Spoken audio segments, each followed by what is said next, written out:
However, that's not what we're seeking to do here. What we're seeking to do here is to get to the half of the story that hasn't been told, and as true followers to Katayot of ETHIOPIC Kristos, to overstand in the fullness of the revelation of Rastafari, of the conquering line of the tribe of Judah, exactly what does this mean.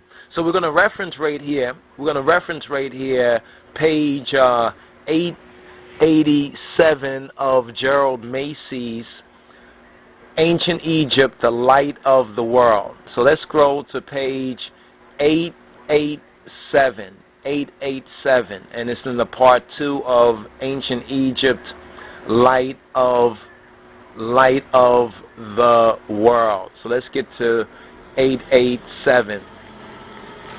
Now we have to begin off with perhaps we should get some intro into this, some contextualization to this. This is a very, very interesting chapter. And with what was available to Massey in his particular time, although the true Ethiopic level of understanding was just opening up to many ones like Dillman, August Dillman, and Caesar Milan, and Wallace Budge, and others who studied and were able to read the ancient, the Ethiopic, and Thomas Platt, and a lot of others. And you should really Google their materials out there, and download, hint. Anyway, because a lot of these things are going to be hard to find, especially as we begin to uncover the half of the story that hasn't been told and begin to actualize it. We can't actualize it until we are somewhat acquainted with it. I wanted to actually begin on page 886, but to begin to directly address this right here, it would be important for us to give some background to it, but to get to the exact quote, it's on 887. And there's a paragraph here. We're going to begin off at the top of the paragraph, although the page before is interesting, but we'll dovetail that as we touch on the relative material and information. It says, "It is not alleged in the gospel history that the victim was torn piecemeal as well as crucified. And yet the bread which represents his body in the Eucharistic meal is religiously torn to pieces in the commemoration of this event that does not occur in the Gospels or in the Wengel, the Good News. A performance that is suggestive of those poor Norway rats which lose their lives in trying to cross the water where there was a passage once by land." And there's a context to that in what Gerald Massey is saying in this particular section of his book. But he goes on to say that Jesus, or EOTC, Yehoshua HaMashiach, is not torn in pieces, but Osar or Osiris was. When Sut or Seti or Shet, did battle with Un-Nefer, the good being, he tore the body into fragments, and that is the Meswa'it, or the sacrifice, still commemorated in the Christian Eucharist. Under one of his many titles in the ritual, Osar or Osiris is, quote, the Lord of Resurrections, end quote. But this does not merely denote the periodicity of the resurrection. There were several resurrections of the God in matter and in spirit. It's important to underline that part right there about the resurrections of the God in matter, one, and in spirit, two. Now, Osar or Osiris rose again to life in the returning waters of the Nile, called the Hape or Hapi, like the beginning and the end of the Ethiopic, the Qdus Fidel. He rose again in the renewal of vegetation represented by Cherui or Horus, the branch of endless years, and as the papyrus shoot. Now the papyrus shoot is what the papyrus, or the original paper, where even the word paper comes from, papyrus, take off the us, you have paper, paper came from the papyrus shoot, and paper was used for the writing. It is written. In other words, he rose again upon the third day in the moon, or as the sun, the supreme soul of life and physical nature.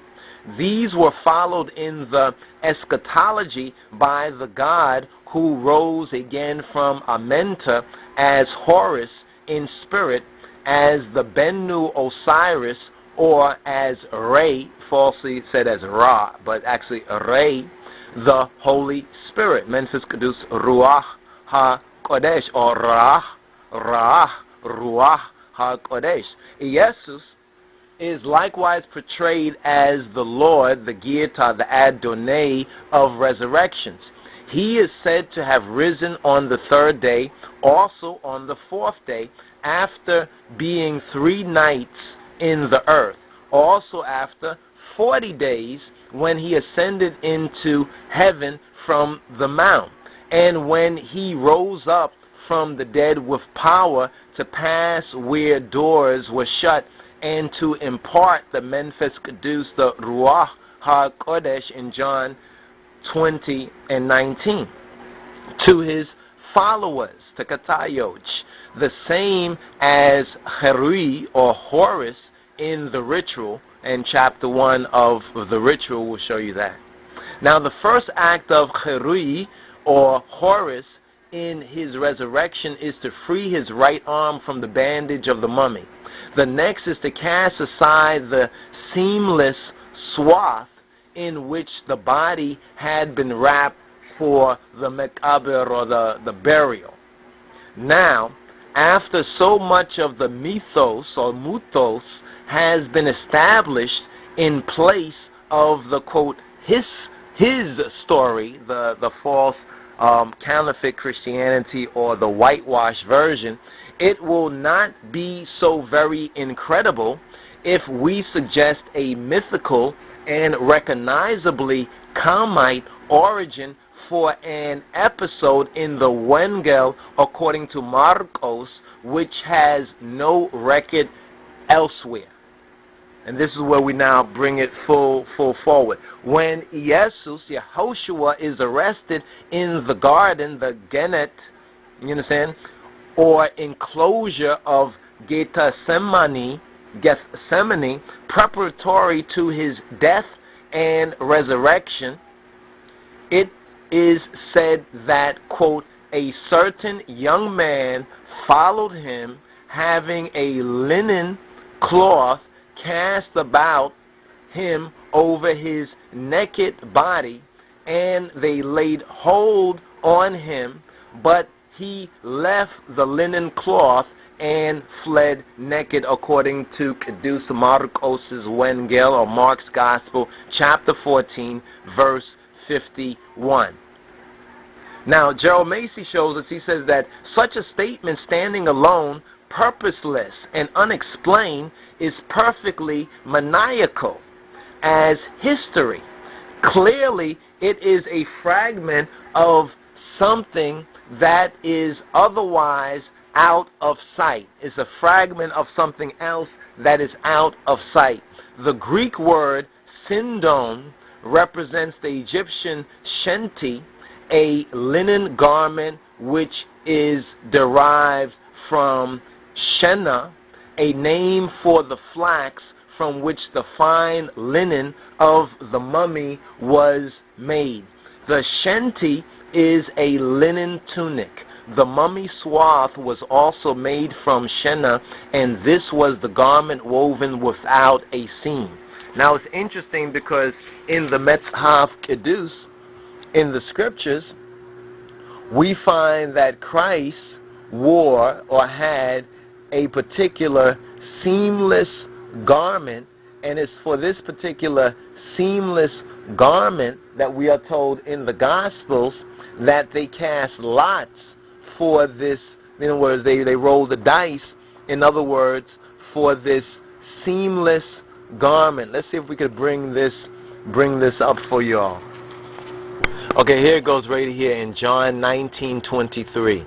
That was a good year too. 19:23. John Qdus Johannes' Wengel, chapter 19, verse 23 says, "Then the soldiers, when they had crucified EOTC, Yehoshua, they took his garments and made 4 parts across, to every soldier a part, and also his coat.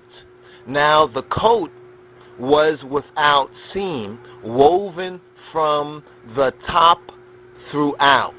That's John's Gospel, chapter 19, verse 23. So even in the Gospel, there is this seamless garment, much like the Greek sindon represents the Egyptian shenty, a linen garment which is derived from shenna, a name for the flax from which the fine linen of the mummy was made. The shenty is a linen tunic, and that's what the coat, the seamless coat, you understand, was made. It was a kaba, right? It says the shenty is a linen tunic. The mummy swath was also made from shenna, and this was the garment woven without a seam in John's Gospel, chapter 19, verse 23. Therefore, Gerald Massey goes on to say that, therefore,